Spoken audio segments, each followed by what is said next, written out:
Into ayikhulumayo uthi ngeke bekulelela abantu ungenawo umuntu wesifazane.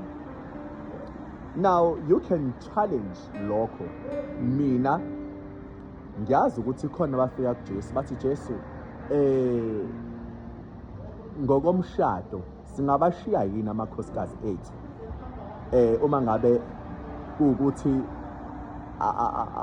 asithokozile. Uthi Jesu uma ngekona ukuphinga, uma umlahla umlahlela ukuthi aphinge, nomthathayo uyaphinga futhi naye. Kodwa khona la ngijabulika khona, ngifuna la ekuthenini uJesu wayethi kukhona abangeze beshade, athi mina njengomntwana kaNkulunkulu ngizoserve uNkulunkulu wholeheartedly, ngesikhathi sami, ngomzimba wami nangakho konke. Kube khona omunye ozothi hayi no, mina ngifuna ukuhamba nomuntu wesifazane, ube nomndeni, mase kuzoba-ke unkosikazi wakho la umseve yena.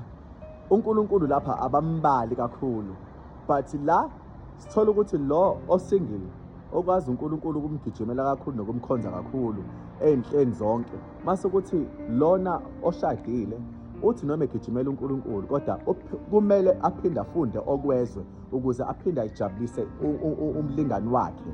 Yabona ukuthi akusafani la, mina ngoba ngigijimela uNkulunkulu ngingashadele, qhamuka omunye umuntu oshadelwe, uma sigijima ngokufana kuzomele agijimele uNkulunkulu, aplease uNkulunkulu, aphinde futhi aplease nalo seceleni kwakhe ukuze engamshiyi. Into engifisa la ukuyisho ukuthi kukhona izinto esingazivimba, kodwa ezela emhlabeni akumele sizivimbe ukuthi sithi give uNkulunkulu udumo nokuseva ngaphakathi enkosini.